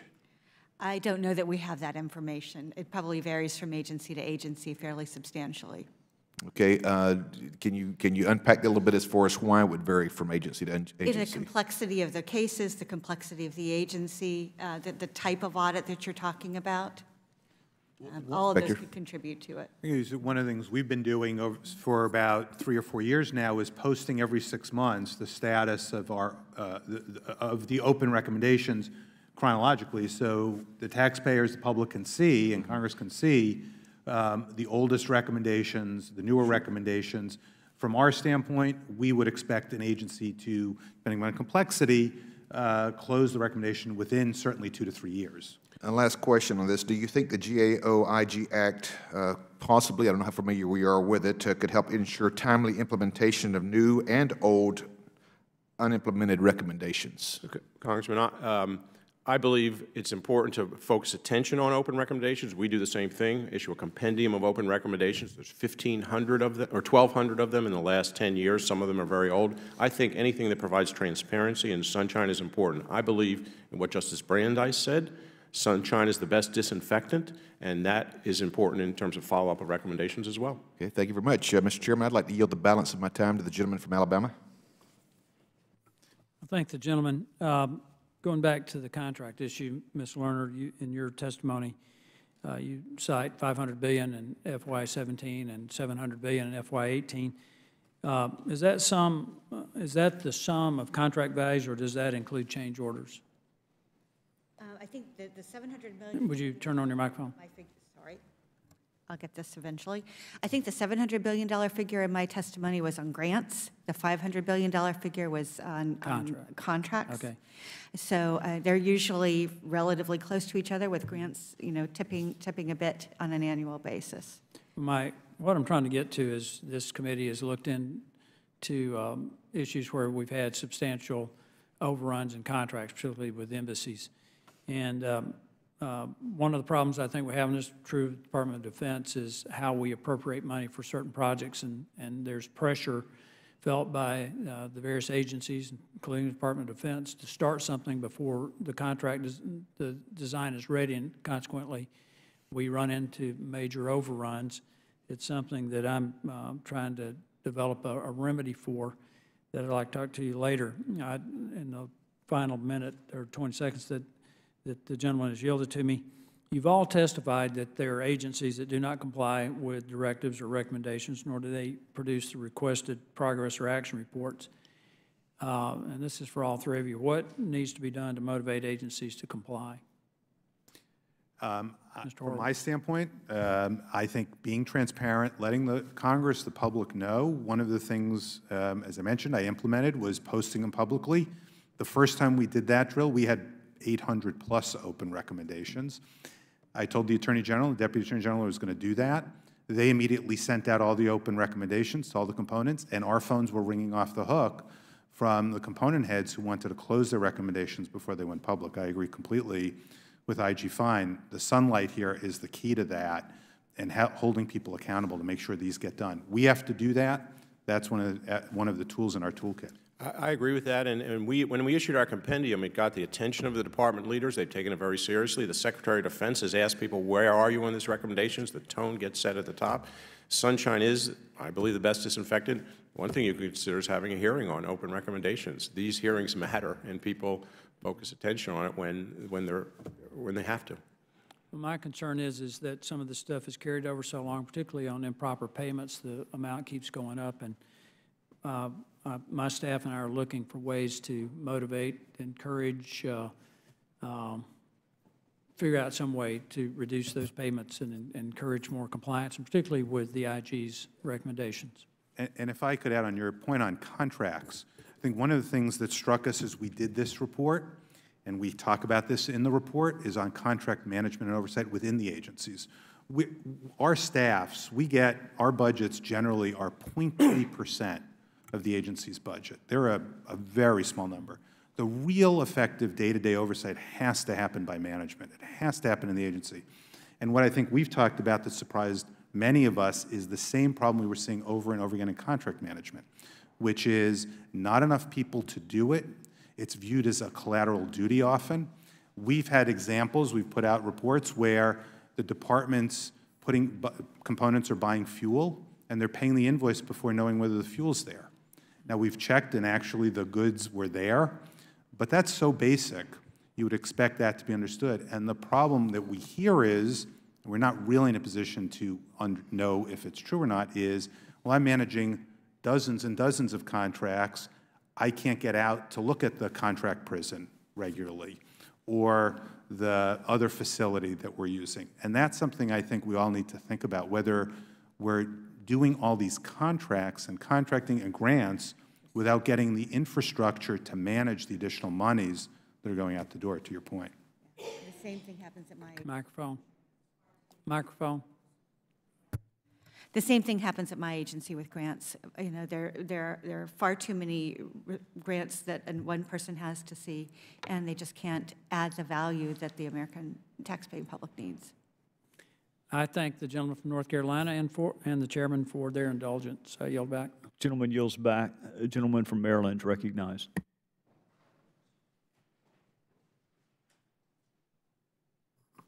Thank you, Mr. Chairman. I know you were asked some questions about the ethics compliance and integrity within the agencies before. I wanted to just come back to that a little bit because we're really putting a focus on what kind of reforms might be appropriate, what kinds of things that may be operated as guidelines or norms, but not actually put into statute or regulation where it might be appropriate to take that next step. So maybe you could speak a little bit more. I'm interested, I know there's been some attention drawn to some of the ethical lapses of senior officials within some of these agencies, and obviously that's a major concern for us here because that kind of, the culture of integrity and adherence to ethical norms and standards obviously begins at the top. But I was curious if you could speak a little bit more to how you see the ethical blindness or some of these issues, how that actually does flow down through an agency, and also how that information comes to you. Are there surveys that surface the employees' concerns about this? Is it more anecdotal? Is it your perception that when there's ethical lapses, it forces employees into a very difficult position because they are having to, in a sense, defend or protect supervisors or officials up the chain, even though they don't necessarily agree with that, and it puts them in a kind of untenable position? What are some of the elements by which the culture is damaged in an agency based on ethical lapses and morale suffers? I'm interested in getting a little more granular on that, and I invite anybody on the panel to respond. So I'll try to unpack that question because there's a lot in there, but I do agree that the tone gets set from the top, and it's very important for the ethical culture to be set from the top and to make clear what is acceptable and what is not, and then when it is not, to hold people accountable in a timely way. I'm fortunate in the Department of Defense, Secretary of Defense takes that very seriously and has done that regularly and publicly, and that's important to the conduct. We also look at trends, and the trends are actually pretty good in the Department of Defense in terms of substantiated misconduct. It's gone down. That doesn't mean any misconduct is acceptable, but it is going in the right direction. There does need to be education, and we need to have a role in providing proactive education to people about what they can't do, what they shouldn't do, how they should deal with things, and what's going to happen if they do it. So that's very important. It's also very important to operate effective hotlines. We have hotlines where we get anonymous complaints that people can take, can expose to us in an anonymous way or or saying their names. And either way, we need to take it seriously. We get a lot of them. We get about 13,000 a year. Many of them are just frivolous or just can be dismissed immediately or the wrong agency, but some of them are serious, and that is an important way. And ultimately, it's important that people be clear that there will be consequences for misconduct, and we play an important role in that, as does the agency, taking action on our reports in a timely way. I think one of the things that has changed and has been an important change is the IG is posting public summaries of misconduct findings by employees at the GS-15 and above levels. Some of us were doing that before Congress passed the IG Empowerment Act, but we're now all required to do that. I can tell you from our standpoint, when we started posting those summaries, back to the point of sunlight being the best disinfectant, we started seeing much quicker action, much quicker responses by the department in responding to those findings. Whereas before it could take months or years, the department quickly understood that they would be getting inquiries, whether it was from members of Congress, whether it was from the public, whether it was from the press, about our findings and whether they had taken action. And so that's been important. But I think that is one of the consistent frustrations among the IG community. What IG Fine said is there needs to be timely response to misconduct, certainly at the highest levels, but frankly at all levels. If you talk to folks about culture, a lot of people will say mid-level management is equally important, if not more important at some level, because those are the people who touch everybody. Very important for tone to be set at the top, but mid-level managers need to walk the walk on those issues. And we are seeing improvement in the timeliness of taking action, but that's something that I think the committee could consider, how we make sure that people are held accountable, prompt and timely way. Justice delayed is justice denied at all levels. Thanks very much. Yield back. Gentleman from Maryland yields back. The gentleman from South Carolina is recognized. Thank you, Chairman. I want to follow up on the question that's just being asked. So, because if you cut to the chase, fairly uniformly and fairly consistently, your recommendations are ignored. What can be done to change that? I mean, part of it's what you were just getting at. Are there other things that could be done so that your findings are not ignored as they are? I mean, I think it's amazing to think that there are, in essence, $100 billion worth of savings that are floating around out there, and that there are indeed 39,000 recommendations on your site, and yet you don't see all that much action relative to the amount of data that you have out there suggesting change is needed. A couple things I'll pick up on that have been mentioned that I think are important, and others. I think it's important that we as IGs make known to the public and they're transparent. I think it's very important for Congress to do follow-up as well as the IGs. We consistently do follow-up, but we're not management. And we can't, other than continuing to issue reports, continuing to make public what we're finding, we're not management. We're not ultimately the ones who are going to implement it. The other thing we did, and I met with Director Mulvaney when he first came on board, he asked us to put together a list of some of the bigger outstanding recommendations. We've done that, and I think OMB can also play a role through the budget process. If you were to pick the single, each one of you were to pick the single most glaring example of waste in your view, it'd be what? Waste or inefficiency or something that should be changed? I can speak to the DOJ recommendations. Give me an example. A couple of years ago, we issued a report where we found that just shorter, because I've only got 3 Bureau minutes. of Prisons was paying multiples of the Medicare rate for health care. And it's not capped like the Department of Defense and others. So you'd say Bureau of Prisons. $100 million. Okay. Ms. Lerner, you'd say what? We've issued many recommendations. Just one. Issued many Just recommendations one. related to large facility construction at NSF, and they've actually finally taken significant action to put policies and procedures in place to make that better as a result of our work. Something more concrete. And while you're thinking on it, Okay. Mr. Fine. There's so much in the department. Yeah. There is so much in the Department of Defense, but you're asking for one, and I would just say duplicative lines of effort. They're all doing similar things. I know, but that's so nebulous. Healthcare. Why do we have separate healthcare systems? Why do we have separate PXs for different services? Why do we have separate, I don't even know, suspension and debarment officers? Why can't we have more centralized services in the Department of Defense rather than have each one of them have their own PX, MX, healthcare clinic, things like that? Ms. Lerner, you're about to say? You know, we've made so much progress with the agency, I don't really have a glaring problem right now. I have some minor issues, but we're in a pretty decent place. So the National Science Foundation is government nirvana when it comes to waste, fraud, or abuse. I would not say that, but Okay. but if you'd asked me this question 2 years ago, I'd have had an entirely different answer. Okay. Quick question. Given the charges of Russians, given Facebook, it just seems that the internet, social media, and data is in the news. If in reading through some of your stuff, there have been any number of different threats in terms of data. You look at some of the big breaches over the years. Is there anything that jumps out at you from the standpoint of making the data systems that we have at the governmental level within your respective areas tighter and more secure?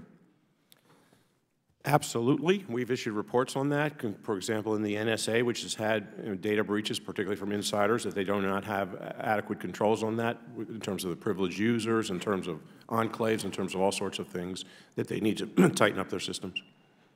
Do you think culture is right there, or it's a systems question or a culture question? I think it's both. I think it's a combination of both. Okay. I have got one more question I just wanted to get to, which was, I noticed deferred maintenance as showing up something in a couple of different reports. You know, borrowing from Peter to pay for Paul seems to be the way of government.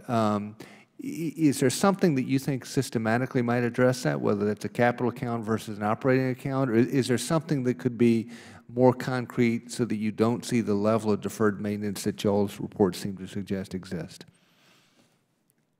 Let me say, I think from our standpoint, we've seen it in the prison system, aging prisons. And what happens is there's such a focus on finding either new bed space or other places and thinking new as opposed to fixing what's old. It just, I think it's a priority and a management issue at a certain level, a culture issue, that people aren't focused on maintaining what they have. They're getting funding and they're thinking about building new. Mr. Chairman, I see I burned through my time. Thank you, sir. Gentleman from South Carolina yields back. The chair will now recognize the gentlelady from New York. I thank Chairman Gowdy for yielding, and it's such a great pleasure to see our ranking member strongly here fighting for the people. We welcome you back to your good post in office for the people. And I want to really thank very much the IGs for the role that you are not only playing today, but that you play every day in trying to maintain the trust of the public in the integrity of our government. And if our government doesn't have trust, and that's a big part of your job, then the people won't follow it. So I think your role is one of the most important in government, and I want to thank you for it. And I think working together, if we work together, we're going to be stronger in our oversight. And I welcome the opportunity when more comes out from your reports to try to implement them into positive action for change to make government work better for the taxpayers and for everybody. I want to compliment the chairman for having a hearing on the census. I believe it's May 6th coming up, right, May 6th, and I'm looking forward to it. But I would like to place in the record several letters that I've written to the Secretary Ross requesting information about controversial items in it, and for which I have received no response. And hoping that at the May 6th hearing, May 8th hearing, that the information will be provided so we can discuss it. At issue is something that is critical. The census is the only document that is required of the executive branch in the Constitution. It is the largest peacetime undertaking that this country does, and it becomes the focus of all of the research for what we do as a country. It's critical. The private sector cares just as much about it as the public sector for our planning, and it is the basis of the distribution of over $700 billion yearly in federal funding for health care, transportation, everything else, and also the basis of representation. Our representation numbers on the city, state, and federal level are based on census, and they ask for everyone to be counted. And at issue is this question that they added at the last minute, asking about citizenship, when the studies of the census had showed, and by outside groups, that it decreases participation, so therefore would lead to an inaccurate census and possibly more monies that have to be spent on it. So I just wanted to ask if the questions could be answered for the hearing, and also, along with the chairman, or rather ranking member, I have put in a bill called the IDEA Act, that you wouldn't do last-minute changes without studying what the impact would be on public policy. So I just wanted to put that in as a request for the May 8th hearing coming up, that our oversight will be stronger. I'm interested, a lot of you have talked about inefficiencies, and we need to get IT into all of our agencies, and we need to coordinate it, and we need to make it work, and it's not working. And if we can put a man on the moon, we can figure out how to get good IT into all of our agencies. And that's one of the areas that you called and talked about as being an important area we need to look at. And I think one of your report said, and I quote, that our IT is outdated, obsolete. You're pretty damning about our IT, and I want to know In your testimony, Mr. Fine, you stated that DOD is, quote, operating with many decentralized and non-compliant information technology systems.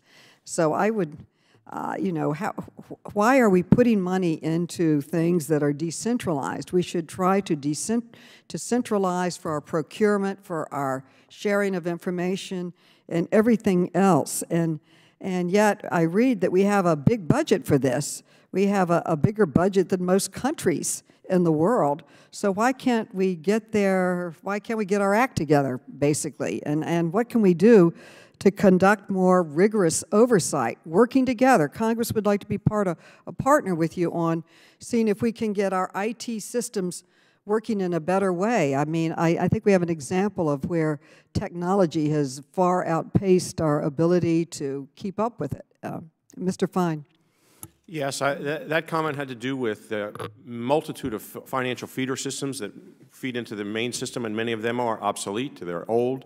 It's part of the problem is each entity, each defense agency, each service wants its own system, wants to customize its system, is wedded to that system, and resists going to a centralized system. The Department is moving towards that, to their credit. It's going to take a while. IT systems are very difficult, very challenging. You need adequate staff to do that, and even hiring, retaining, and growing adequate IT staff within the agency, certainly in the Department of Defense and others, is a challenge, particularly given the salaries the government pays versus what they can get elsewhere. So that is a tremendous challenge. And if you're not moving forward, every day you're going to move backward. You're going to be way behind. IT changes so quickly that this does have to be a focus. I know the Department of Defense is focused on that, but they need to move forward with it, and they're trying to do that. I wish you would, my time's expired, but if you could get to the chairman some ideas in writing of how we could maybe work. It seems silly to build an IT system that's not centralized, given and payment and everything else, and information sharing. You know, we have all these lists about bad contractors. Don't hire this contractor, but how do people access them? You know, it should. Any ideas that you have to make that system work better? I think that's something that we, in a bipartisan way, would welcome. My time's expired. Way over. Thank you, Mr. Chairman. If I could just add one thing. Sure. I would say to my friend from New York, Mr. Fine's testimony notwithstanding, it is important to note this committee has the scorecard on FTARA, and the Pentagon got an F. So in terms of progress, this committee has yet to see it, as measured by metrics set by the GAO and this committee in terms of implementation of the information technology modernization. Thank you. The gentlelady yields back. I prefer to go last, and we've got a great issue today, which is we've had wonderful member participation on both sides. So I'm going to get the gentleman from Alabama to close out the hearing, but I'm going to ask my questions now, and with apologies to my friend from Wisconsin and Iowa. Mr. Chairman? Yes. I have not yet had a chance to ask questions. I was not going to exclude you either. Well, you'll go right in between. All right. Right in between the two R's. I'll try to be brief. Thank you. Inspector General Horowitz, the 2008 reform, why was it necessary, and what progress has been made as a result of the 2008 reforms? Well, the importance of the 2080 reforms was creating the Council of the Inspectors General to bring together the 73 IGs to look at issues that transcend the federal government, so that we're not just only running in our own lanes, but we're thinking across IGs. And it, in the 10 years we've been in existence, has helped, I think, immeasurably IGs think broader than just our own agencies and our own oversight. Whether it's the cross-cutting reviews we've done about IT issues, we're working now on a Native American review. A lot of agencies touch that. And we've put together oversight.gov to put in one place all the reports so that the public, members of Congress, the executive branch can see our work across the 73 IGs. I want to ask you a two-part question. Assuming no additional funding, what reform could be implemented with respect to your jurisdiction that would show progress? So I'm not going to give you any money, but I'm going to give you free rein to make any reform that you want with respect to your oversight of the department. Well, I think the biggest ask we've had for several years now during the IG Empowerment Act was the ability to issue testimonial subpoenas. which obviously is a no-cost issue, an important issue we've identified, we've worked with this committee on. You've reported out a bill. I would note that Mr. Fine and DOD IG has that authority, and that's what we're looking for. All right, now I'm going to give you whatever amount of money you want. What reform would you implement that would help you provide oversight if costs were not a consideration? I think there are a couple of things we've looked for on the IT side. We've looked to modernize our own systems and create more systems that will demonstrate transparency and give us and the public and the Congress greater oversight on disaster assistance, multi-billion dollars being sent out. We want to build a web page that shows the oversight work we've done. As we've talked about today in this hearing, putting forward our findings, particularly where there are failures, is much more likely to trigger reform than just keeping them in-house and the public not seeing them. So what we'd like to do is improve, build upon oversight.gov and build a platform that would show open recommendations and allow those kind of issues to be seen more by the public and Congress. From time to time, I'm a slow learner, and I know you've explained this to me before, but I want to give you a chance to do it again. The interplay between your agency and the Office of Professional Responsibility within the Department of Justice. So we are the only IG office of the 73 federal inspectors general that does not have the authority to investigate misconduct by all employees in our agency. The exclusion that Congress put in place in the IG Act is for misconduct by lawyers in the department, including prosecutors, when they engage in misconduct, ethical violations in the courtroom. We have asked for that authority for the 30 years since we were created in 1988. Mr. Fine, when he was IG, spent 11 years arguing for that authority. His predecessors did as well. We think independent oversight matters. Having a statutorily independent IG do that, rather than having an organization that's overseen by the department's leadership. It's long overdue. It's something that should be done. Well, in my remaining time, I'm just going to make an observation. It seems like a tough political environment we find ourselves in. It's frankly been that way the whole time I've been in Congress. So increasingly, folks are looking to you as kind of that neutral, detached arbiter to kind of separate out what facts are relevant, what's not, and what conclusions we should draw from those facts. But you're only as good as your access to information and witnesses.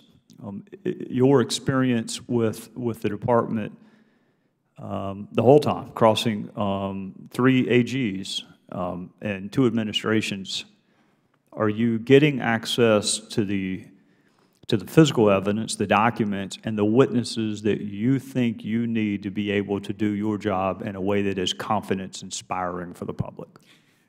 Thanks to the help of the committee and passing the IG Empowerment Act and all of the hearings you held, we are getting access to records, the records we need, the documents we need, and we have the ability to subpoena third parties if we need records.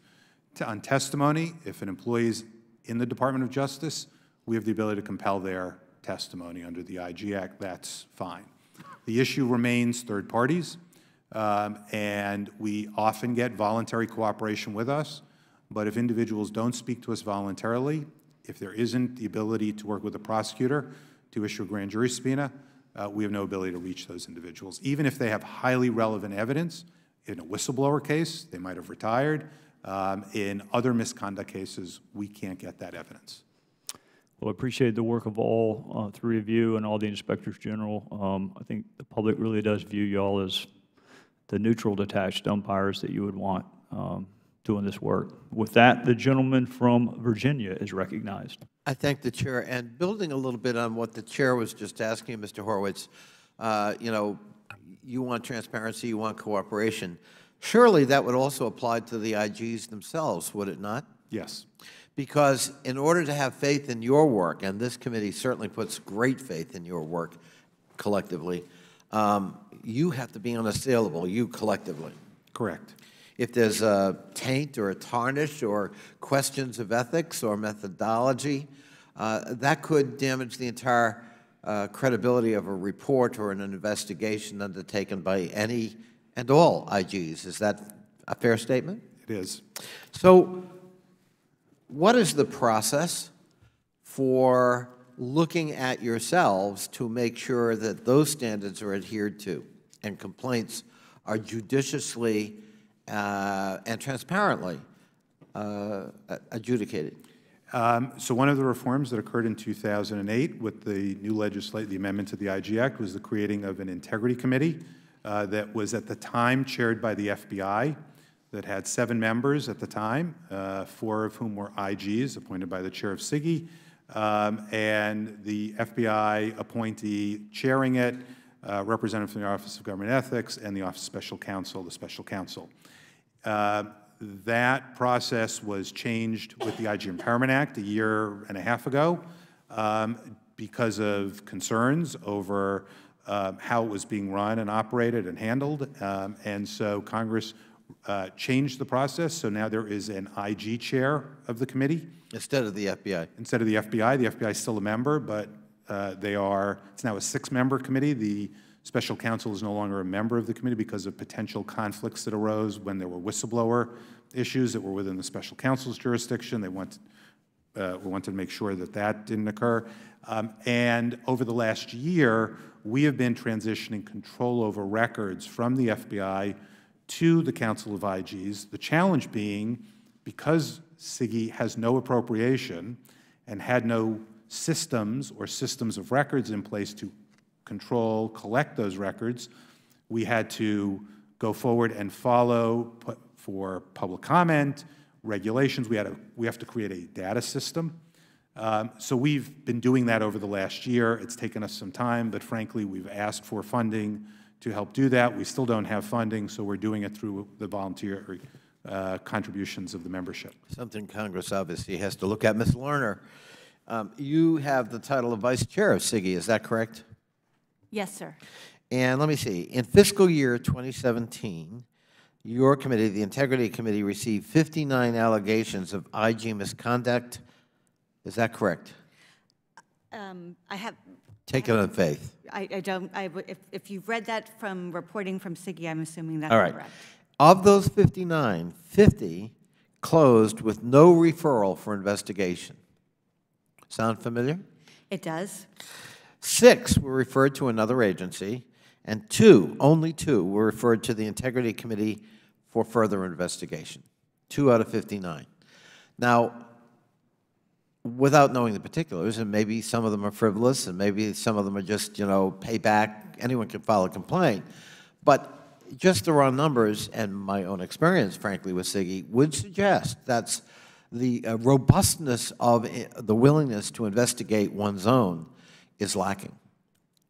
I'm sorry that it appears that way. I can say, as someone who served on the Integrity Committee, that we looked at the allegations that came in really seriously. I was on it several years ago, but we took our responsibilities very, very seriously. Well, Ms. Lerner, I happen to be somebody who filed a complaint. Mm-hmm. Along with a colleague on this committee. 2 of us from this committee filed a complaint against a specific IG. And I can tell you the process was most unsatisfying. It wasn't rigorous. There wasn't accountability. There was no explanation for the decision taken. There was no point-by-point response to a fairly carefully worded complaint that was rather lengthy. That's a pretty unsatisfying process for somebody concerned about integrity. And I believe that that's one of the reasons that we have seen some of the changes that we are seeing now, that the frustrations that you felt and that some of us as members of the committee felt at that time led to the shift from the committee from the FBI's responsibility to SIGI, and I know that there are other changes that have been made to try to respond to the type of frustration that you felt and that some of us that served on the committee felt to make it better. I invite you and your colleagues, and Mr. Horowitz and I have talked about this, but I am determined that we're going to codify the process. This committee, on a bipartisan basis, has to be assured as to the integrity of IGs as they do their work. They can't be compromised on partisan politics. They can't be compromised on any grounds because we want you to work. We want you to be successful. We want people automatically to assume that what you're saying is a truthful rendition, unbiased, of where the truth took you. So look for legislation. We could do it cooperatively or not, but we are not satisfied with the process based on our own experience, and I believe we're going to have to engage in some codification. I know my time is up, Mr. Chairman, but if you would allow Mr. Horowitz to comment, he seems eager to comment on this matter, and I will then yield back. I thank the Chair.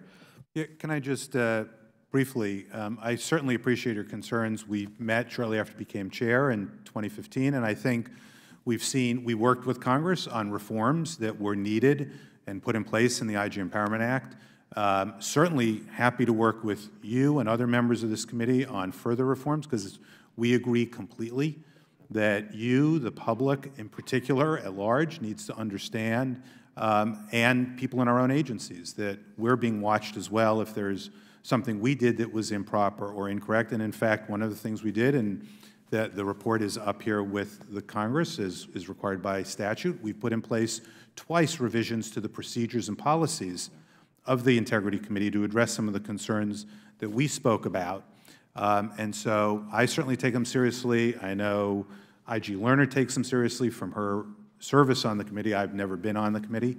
And I think it's very important that we do the right thing by that, and look forward to working with you on it. Gentleman yields back. The chair recognizes the gentleman from Wisconsin, Mr. Grothman, for 5 minutes. Sure, a couple of questions. First of all, the report in general identifies procurement planning as a challenge. Give us an example about how the lack of enterprise-level procurement planning has impacted your agencies. I think, for example, in the Department of Defense, there are many issues with procurement, including moving forward without having the requirements set.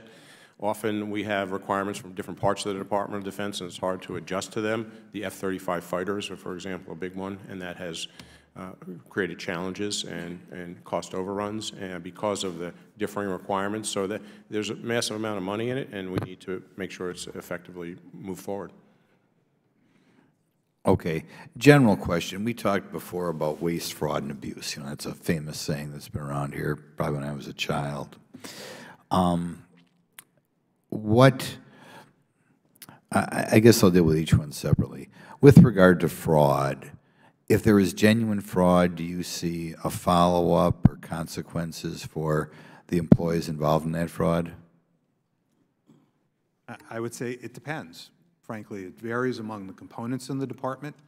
And one of the things we have worked hard to do in our OIG is not only alert management of the components, law enforcement components, other components, when we've had concerns, but frankly report to the Deputy Attorney General and the Attorney General so that action is taken to reform the process.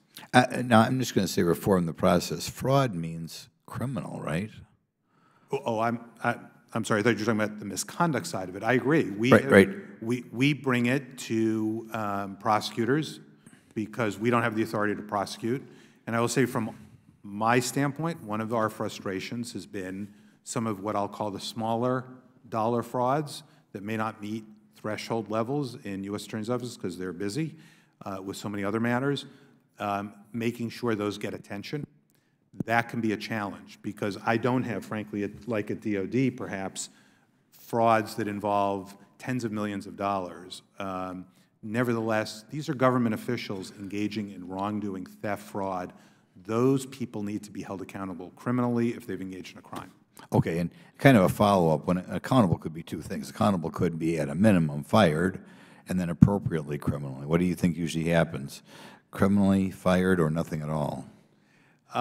Again, I would say it depends. It is a challenge for us to get the kind of cases we want taken criminally at times.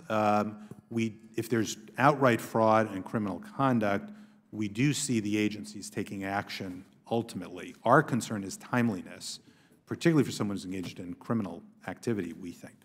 Okay. I'm sorry, Ms. Lerner, you were going to say something. If I might add on that point, we've had some success. We have some of the same situations that Mr. Horowitz does with some of our cases being, the dollar amounts being not sufficient to interest federal prosecutors, but we've had great luck with some state and local prosecutions, and the agency, is usually remove the person, even before those move forward. But we try, if we can't get it at the state, we'll talk to any prosecutor that has an appropriate violation that can work with us. And Mr. Fine, obviously we have We are again and again told we have to spend more money on defense, and this budget, I think, contains a 10.5% spending increase, maybe a little more than I would have preferred. But you read about stories about waste in the Department of Defense, and some of that's not criminal, but some is just amazing. Is there any consequences for people who come up with these amazing stories you talk about in the Department of Defense, or they just keep on with their same position or rank or whatever? It depends. It varies. Sometimes there are consequences, both in terms of not getting promoted, moved out, not being viewed as effective. Sometimes there are not consequences, and people continue on. It really does. It does depend on the circumstances, and often it depends on the leader. And there are, anytime there is that amount of money, there is going to be inefficiencies, waste, and fraud, and it varies across the board, and there ought to be consequences for that. Right. I mean, I guess the question is, you know, when you hear about massive cost overruns or things that shouldn't happen, does anybody pay a price for that, or they just hang around with perhaps the ability to do it again and again? Like I say, it depends on the circumstances. It depends at what level it is. It depends who was responsible for it and why it happened. And sometimes it's judgments, and that where mistakes were made, but sometimes things that are avoidable. And so I can't say there are never any consequences, but are there always consequences? No. Okay, well, I'd like to thank you all for being here today. It always makes a great day when I look at my committee schedule and I get to see the IGs here, so thanks. The gentleman yields. The chair now recognizes the gentleman from Iowa, Mr. Blum, for 5 minutes. Thank you, Chairman Palmer, and thank you to the panelists for being here today, and thank you for what you do in the IG community. It's very much appreciated. I think I'm the last questioner, so that's good news. I'm from the private sector, and seldom does a day go by in the federal government that I don't shake my head. I view Congress as the board of directors of a very large enterprise doing trillions of dollars of business, and I see the IG community as our auditors. So I want your opinions on some of these questions. I want to go to the 60,000-foot level if we could. First of all, is there accountability, in your opinion, in our agencies, in the federal government? From my perspective, in our agencies, sometimes. It varies. Thank you for your honesty. Is there accountability? I think I would have to agree with my colleague, Mr. Horowitz, sometimes. Department of Defense, accountability? That's the exact words I wrote down here. It varies. Sometimes there is and sometimes there's not. In the second part, coming from the private sector of that question, I always would say in my companies, as evidenced by what? So if there is accountability, as evidenced by what? Where I'm heading here is, what percentage of federal employees are terminated every year? What percentage of management is terminated every year? Because I have sat here and asked witnesses about $370 million of an IT project that was scrapped after 4 years. $370 million of taxpayers' money. And I asked, did anyone lose their job? And the answer was, no. You gotta be kidding me. So, I mean, what percent of our workforce in the federal government is terminated? I wouldn't know what percent of the federal workforce. We could speak anecdotally to what we've seen as IGs in our own agencies. Okay, give me that answer. Is it enough? People are not held accountable in a timely fashion sufficiently from my standpoint. And again, it varies. I've been here a few times for hearings about some of the issues with DEA, other parts of the department, giving bonuses to people who engaged in wrongdoing. As you recall, a couple of or the years IRS rehiring people that on their job thing says do not rehire. What is that? What message does that send? Where you not only not take action against people, but you give them a reward, a bonus, an acknowledgement for the work they've done. Only here in the federal government. Ms. Lerner or Mr. Fine, anything as far as termination percentages? Well, no, if you don't know the exact number, I mean, should there be more? How do we hold people accountable? I don't know the exact number. In the Department of Defense, what often happens, though, is if you're not promoted, you're out. And so sometimes this does have consequences for bad evaluation reports, and then they do have to leave. But it does vary. It depends on the circumstances. I think you can't have one general comment about that. And because I only have 2 minutes left, let's look at the positive side of this. And I often talk about incentives. And there's incentives in the private sector to save money, for example, in a corporation. Are there incentives in the federal government to save taxpayer money? Are there incentives to report? What's the incentive to report fraud? What's the incentive to report abuse, waste, fraud, and abuse? What are the incentives, though? I think they're upside down in the federal government compared to the private sector. Maybe we need more incentives. Maybe there needs to be monetary incentives for people to save the taxpayers' money. I'd like to have your thoughts on that. Here's one incentive that is different in the federal government that I ask you to consider. If an agency does its work and doesn't spend all its money, then the next year the money gets taken away and their budget is cut, and they're not praised for performing their mission effectively with a lower budget. It is, oh, you really didn't need the money. And so there's an incentive to spend it all at the end of the year. That's a disincentive. That's a perverse incentive in my view. And we ought, and that's an issue that I think is important, that does differ a little bit from the private sector, where if you do the job without spending all the money, there's more praise than in the federal government. Can you imagine if our federal employees got a small percentage as a bonus of the money they saved the American taxpayer?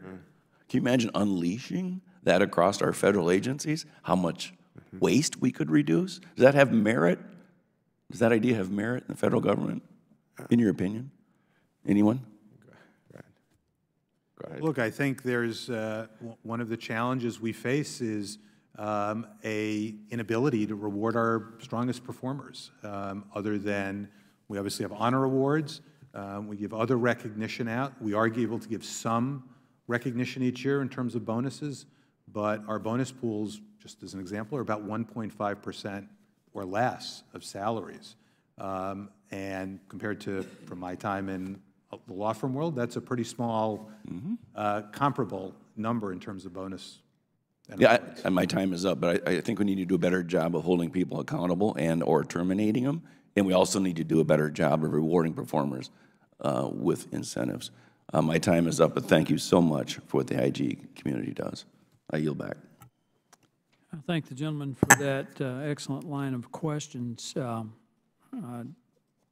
thank the witnesses for appearing before us today. I think this has been a constructive hearing, and I think I can speak for my colleagues that this is an area, and these are issues that you will have bipartisan support in trying to address. It's a very important effort that needs to be undertaken. The hearing record will remain open for 2 weeks for any member to submit an opening statement or for questions for the record. If there's no further business without objection, the committee stands adjourned.